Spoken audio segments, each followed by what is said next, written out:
And we're just on our ward round at the moment.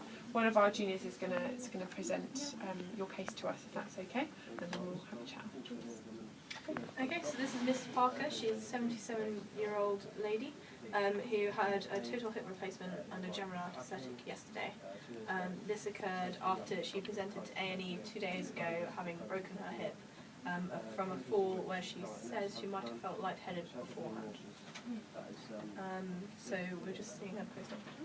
Perfect. Okay, fine. So if you want to document, have you got a pen? I've stolen a pen from someone. Okay, fine. So, so how are you feeling, Mrs. Parker? Well, I feel a little bit sick today. I only managed a bit of toast for breakfast and my hips were really hurting me.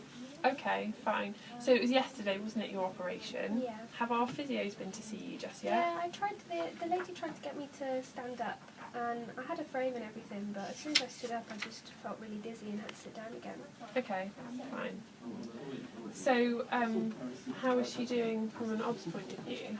Okay, so the last one was done today at 12, and she's gone from scoring an EWS of 1 2 days ago to scoring a 3. Okay. Sorry, is that maybe 5? That 5 now. And then respiratory rate slowly increasing, as with her heart rate, but everything else is kind of remaining temperature normal. She remains alert throughout. Sure. So she is scoring a 1 for her blood pressure, but that seems like it's normal for her, doesn't it? Because it's kind of the trend since she's been with us. Fine. Okay. So she said she's been having some pain. Yeah. She's being prescribed paracetamol so far, and the dose has been the same. Yeah. Yeah. So just paracetamol. Yeah, she's been prescribed it for 2 days, and I don't really know what dalteparin is. Oh, that's fine. So dalteparin. Is that the injection? Oh, I don't like that at all. It really is, hurts. yeah. How long do I have to have it? So dalteparin is a low molecular weight heparin that we give our operative patients, so that when they're lying in bed and they're less mobile afterwards, so they don't form clots in the lower leg. So because of your increased risk of forming clots, because if you sit on a plane for a long time, people say you can get the clots in your legs. It's the same principle with hospital. So because you're immobile, because you're less likely to move around, there's less blood movement in your legs, and we worry about clots. That's why we've given you the nice, attractive stockings that you're wearing. Yeah, and we give you the daily injections as well. And really, that's to prevent a clot, because the clots in your legs can break off and go to the lungs, which is obviously something we want to prevent. So you will need to continue those for a couple of weeks when you get home, but we will show you. The nurses will show you how to do that. Okay. So she's prescribed dalteparin, which is a good thing. Yeah, she's being prescribed amoxicillin as well, and her dose is being reduced since yesterday. Okay. So this isn't a regular. So this is just stat. So she's had. So these are probably her intraoperative doses, and then just 1 dose post-op. So she's not on any. If you look here, she's not on anything regular, is she? Yeah. So at the moment, based on EWS of 5, is there anything that we need to consider?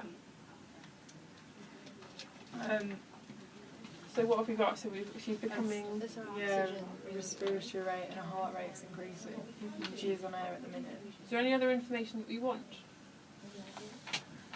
Just in front of you. There's a blood report. Yeah? So there's some blood tests. So what do you think if you have a look at it? And what's... Her hemoglobin is low. What is it? The dizziness. 80. Okay. So like you said, so everything else is normal on those bloods. Everything else is So her white count is 6. Her white cell count is 6. So are we worried about infection? Not really. No, I mean there's a tiny chance, but most likely that's fine. Her hemoglobin is low, which is going to explain her increased rest rate, her increased heart rate, and her kind of general dizziness.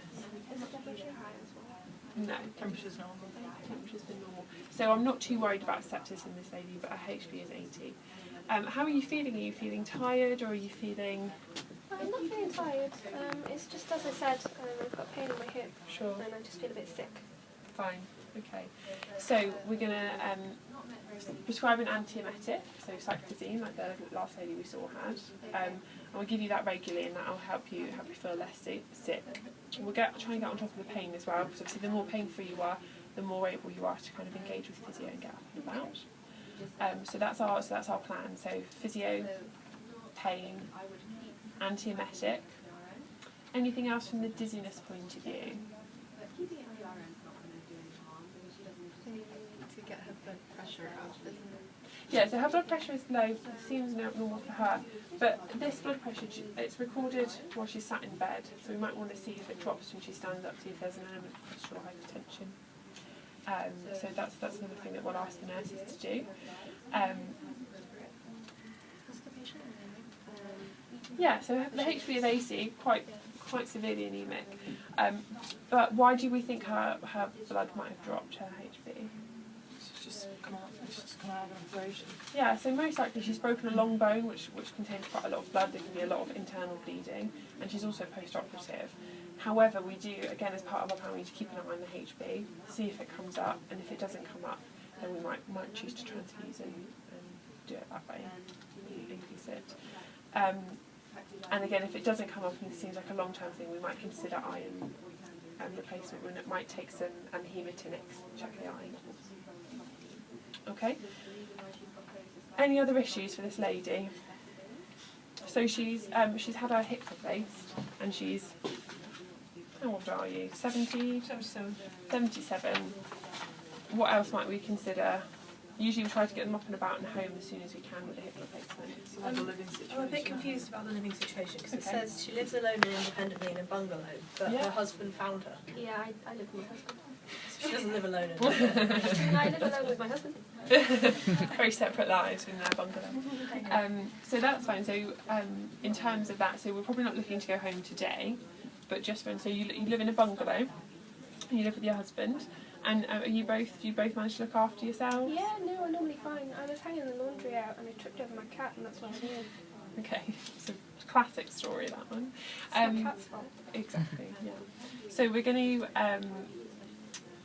we'll obviously have to assess you before we send you home to make sure you're able, and it's kind of up to you when you feel like you'll be able to manage at home, and if your husband can give you a hand, you can do the washing next time maybe, save you the job. Okay, great, so we'll end the scenario.